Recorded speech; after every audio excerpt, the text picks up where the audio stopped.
بچه‌ها سلام. تو این ویدیو می‌خوام در رابطه با یک موضوع خیلی خفن صحبت کنیم، یعنی در رابطه با یک تکنولوژی خیلی بروز و خفن صحبت کنیم که احتمالاً هم شما در جریانش هستین. تکنولوژی به اسم ChatGPT-4 یا GPT-4.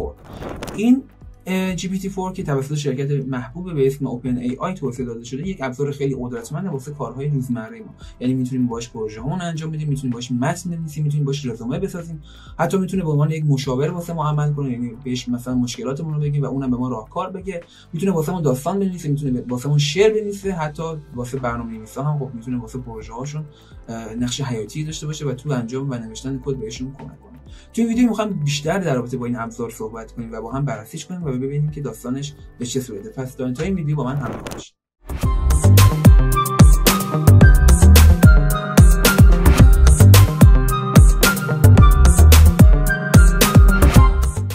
خب بچه‌ها من وارد چت جی پی تی شدم و می‌خوام اولین قسمتی که با هم بررسی کنیم، می‌خوام با چت جی پی تی داستان بسازیم. این داستان حالا بر اساس علمی تخیلی. من فقط کافیه که بنویسم. حالا من دارم از چت جی پی تی 4 استفاده می‌کنم. من فقط کافی بنویسم یک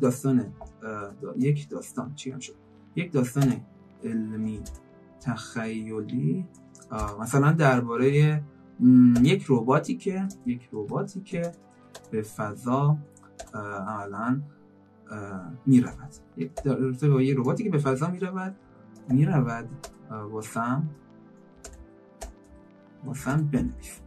ببینید من زمانی که اینجا میذارم شروع می‌کنم داستان علمی تخیلی. مثلا میگه در سال 2147 انسان‌ها ربات‌های هوشمند و خودمختار را برای کاوش و استعمار فضا ساخته بودند و به همین ترتیب شروع می‌کنیم به داستان‌های این داستان‌ها هی رنگ و لعاب دادن بهش تا بتونه عملاً یک داستان و یک سناریوی خیلی قشنگ واسه شما بسازه. حتی شما مثلا میتونید با جزئیات و دیتیل بیشتری باهاش رفتار کنید. مثلا یک رباتی رفت به فضا، اونجا مثلا با فلان شخص آشنا شد و چیکار نکرد، بر اساس یعنی میتونید 0 تا 100 داستان رو مشخص کنید و بگین و اون وسط واسهتون رنگ و لعاب بده. همینطور که می‌بینید داره خیلی قشنگ این داستان رو می‌نویسه و شما قشنگ بدونید که حتی نیاز باشه نویسندگی کنید و بنویسید، میتونید فقط بهش یک سیگنال بدین و اون بر اساس اون واسهتون یه داستان خیلی قشنگ رو تهیه می‌کنه.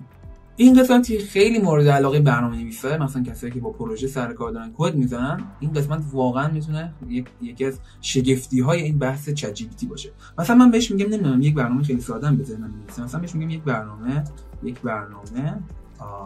با زبان پایتون بنویس که مثلا میانگین 10 عدد رو به دست بیاره. ببین چیکار میکنم. مثلا بیار عزیزم بیار.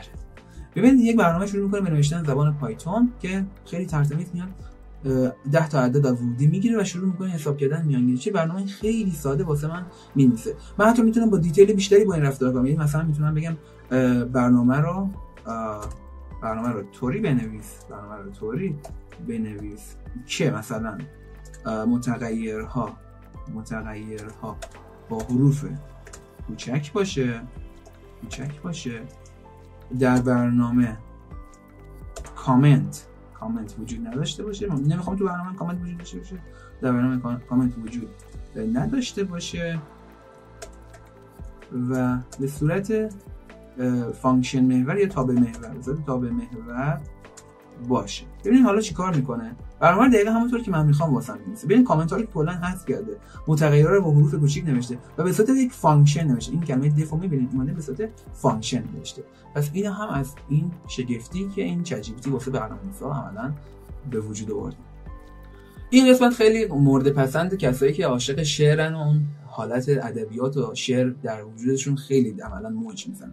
مثلا میتونید از جی پی تی استفاده کنید واسه نوشتن شعر. مثلا من میتونم بهش بگم یک شعر طنز درباره مثلا چی بزنم؟ درباره یک گربه‌ای که در ماه قدم میزند واسم بنویس. ببینیم چی می‌نویسه واسم. اون یک شعر طنز میخواد بنویسه. ببین یک شعر خیلی قشنگ. حالا من نمیخوام شروع کنم به خوندن چون شاعر نیستم، مسلماً شاید نتونم قشنگ ادا کنم، ولی یک شعر خیلی قشنگ داره مینویسه و عملاً شما میتونید به واسطه این اگه شاعر هستین از این واسه نوشتن شعر استفاده کنید. یعنی اون تکستاتون رو با این می‌نویسین. حتی اگه رپر هستین میتونه خیلی ساده کسایی دوستان عزیزی که رپر هستن میتونه از این استفاده کنن واسه نوشتن اون تکستش، اون متنی که میخوان به صدا در بیارن، عملاً خوانندگیشو به اجرا در بیارن. به این سادگی بس میتونه این حوزه هم ایفای نقش کنه. بچه‌ها من تو این ویدیو 3 تا کاربردش تا اینجا گفتم، یکی داستان، یکی برنامه‌نویسی و یکی دیگه هم شعر. شما خودتون میتونین داخل جی پی تی عملاً هر چی که به ذهنتون میرسه سرچ کنین و قشنگ بهتون جواب میده. میتونین اگه یک مشکلی دارین مثلا بر فرض حالا هر موردی هست میتونه به واسهتون به عنوان یک مشاور رفتار کنه، میتونه بهتون مشاوره بده.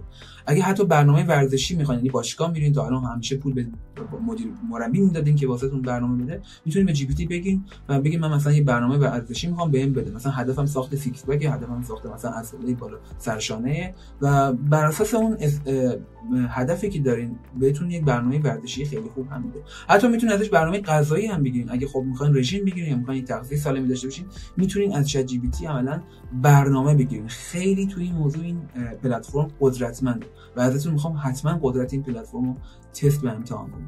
مرسی که با من همراه بودین. اگه دوست داشتین ویدیو رو لایک کنین، اگه هنوز تو این کانال سابسکرایب نکردین حتما گوجه سابسکرایب بزنید، چون قراره محتوای خیلی خفنی رو بدیم بیرون و عملاً تولید کنیم. اگه هم دوست دارین چنل رو واسه دوستاتون عملاً شیر کنین، به اشتراک بزنید که اونها هم جزئی از این چنل باشن. ممنون از همراهیتون و تا یک ویدیو دیگه بدرود.